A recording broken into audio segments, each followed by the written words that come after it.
एक समय था जब संडे या शाम का एक फिक्स्ड समय सिर्फ एक चीज के लिए बुक होता था, टीवी के सामने बैठना और इंतजार करना। हातिम का ना नेटफ्लिक्स था, ना यूट्यूब शॉर्ट्स, ना इंस्टाग्राम रील्स, लेकिन फिर भी एक्साइटमेंट इतनी होती थी कि जैसे पूरी दुनिया का सबसे बड़ा एडवेंचर शुरू होने वाला हो। हमारे लिए शुरू होता भी था, क्योंकि हतिम सिर्फ एक सीरियल नहीं था, वो हमारे बचपन का जादुई दरवाजा था। एक ऐसी दुनिया में जाने का जहाँ डर था, जादू था, रहस्य था, मॉन्स्टर्स थे और एक हीरो था जो अकेला पूरी दुनिया बचाने निकल पड़ता था।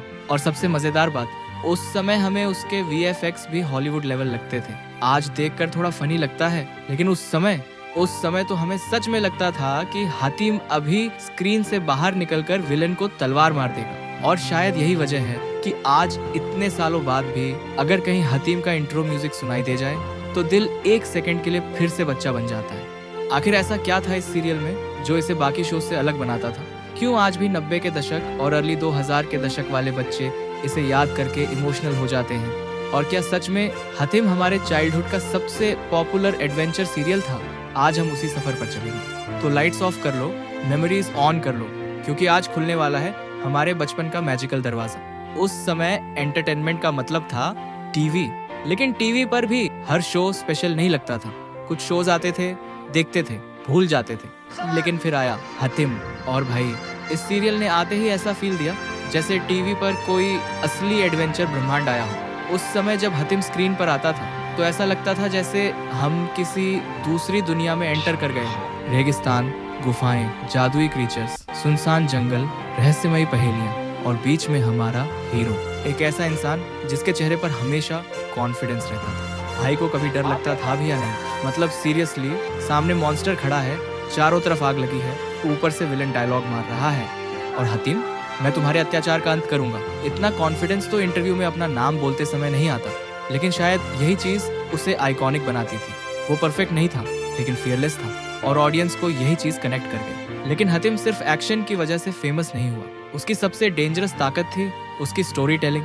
हर एपिसोड में नया मिशन, नई जगह, नई समस्या, नया विलन और सबसे इम्पोर्टेंट, हर एपिसोड के एंड पर ऐसा सस्पेंस कि अगले एपिसोड का इंतजार करना मुश्किल लगता था। आजकल लोग 5 सेकंड में वीडियो स्किप कर देते हैं, लेकिन उस समय पूरा हफ्ता वेट करते थे। और जब अगला एपिसोड मिस हो जाए तो ऐसा लगता था जैसे जिंदगी बर्बाद हो गई, क्योंकि रिपीट टेलीकास्ट का भरोसा नहीं था भाई। और यही हातिम हम सबके इमेजिनेशन का हिस्सा बन गया। हम सिर्फ सीरियल नहीं देख रहे थे, हम उस दुनिया को जी रहे थे। कितने लोगों ने स्टिक उठाकर खुद को वॉरियर समझा होगा, कितनों ने बेडशीट को अपनी गर्दन पर बांधा होगा, कितनों ने दोस्तों के साथ इमेजिनरी एडवेंचर्स खेले होंगे। और कुछ लोग तो ऐसे भी थे जो अकेले कमरे में जाकर हतिम वाला पोज मारते थे। हाँ, मत बोलो कि तुमने नहीं किया, हम सबने किया है। लेकिन अगर सच में देखा जाए तो हतिम का असली मैजिक उसके मॉन्स्टर्स और फाइट्स में नहीं था, बल्कि उस फीलिंग में था जो वो हमें देता था। उस समय हम बच्चे थे, दुनिया इतनी कॉम्प्लिकेटेड नहीं लगती थी और हतिम हमें सिखाता था कि अच्छाई आखिर में जीतती है। जब भी हतिम किसी मुश्किल में फंसता था तो हमें सच में टेंशन होती थी। आजकल के कई शोज में इमोशनल कनेक्शन नहीं बनता, लेकिन हतिम वो कैरेक्टर नहीं लगता था, वो अपना लगता था।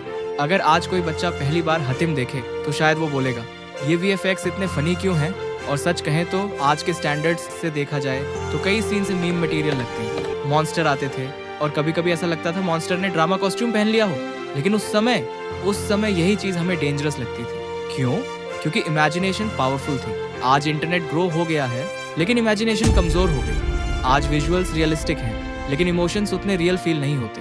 हतिम के VFX परफेक्ट नहीं थे, लेकिन एक्साइटमेंट रियल थी और यही चीज उसे टाइमलेस बनाती है। अब जरा विलन्स की बात करते हैं। हतिम के विलन्स वास्तव में डरावने थे। उनकी एंट्री, उनकी आवाज, उनका हंसना, कुछ विलन्स तो इतने डरावने लगते थे कि रात में वॉशरूम जाते समय भी याद आ जाते थे। और सबसे फनी चीज, हम डरते भी थे, लेकिन एपिसोड मिस भी नहीं करना चाहते थे। मतलब चाइल्डहुड का लॉजिक ही अलग था। डर भी लग रहा है, लेकिन देखना भी है। लेकिन हतिम का सबसे अंडररेटेड हिस्सा क्या था पता है?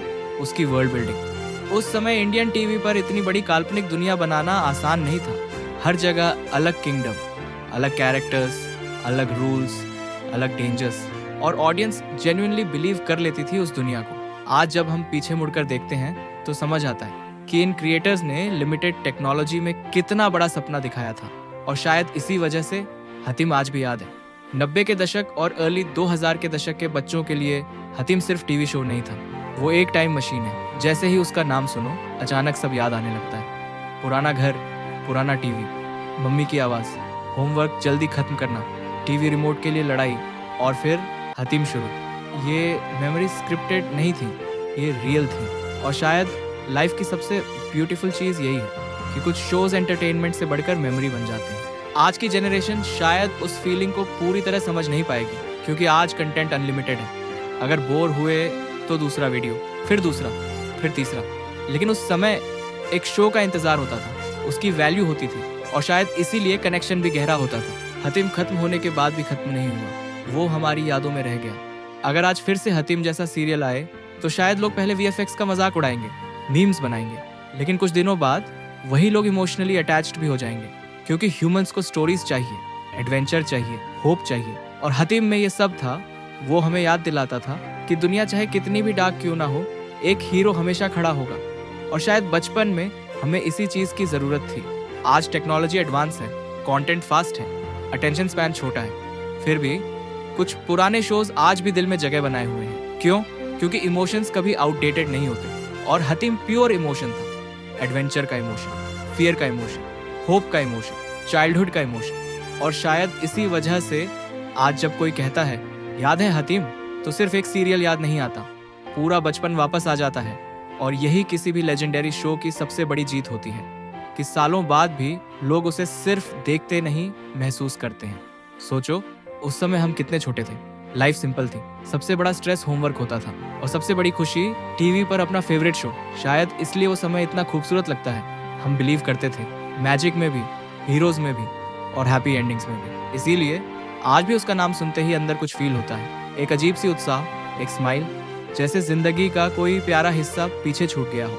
लेकिन अच्छी बात यह है, मेमोरीज कभी पूरी तरह खत्म नहीं होती, वो कहीं ना कहीं हमारे अंदर रहती हैं। बस किसी पुराने सॉन्ग, किसी डायलॉग या किसी सीरियल के नाम का इंतजार करती हैं, फिर अचानक वापस लौट आती हैं। और हतीम ऐसी ही एक मेमोरी है, एक मैजिकल मेमोरी। हतीम हमेशा स्पेशल रहेगा, क्योंकि उसने हमें सिर्फ एंटरटेनमेंट नहीं दिया, उसने हमें एडवेंचर फील कराया, उसने हमारी इमेजिनेशन को जिंदा किया, उसने हमारे बचपन को थोड़ा और मैजिकल बना दिया। और ऑनेस्टली हर जनरेशन को ऐसा एक शो जरूर मिलना चाहिए जो बड़े होने के बाद भी दिल में बचपन बचा कर रखे। और हमारे लिए वो शो था हतीम। अगर आपने भी अपने बचपन में हतीम देखा है तो कमेंट करके ज़रूर बताना उस सीरियल की आपकी सबसे फेवरेट मेमोरी क्या है। और अगर ये वीडियो देखकर आपके चेहरे पर थोड़ी सी भी बचपन वाली स्माइल आई हो तो वीडियो को लाइक करना मत भूलना, क्योंकि ऐसी मेमोरीज सिर्फ याद नहीं की जाती, महसूस की जाती है।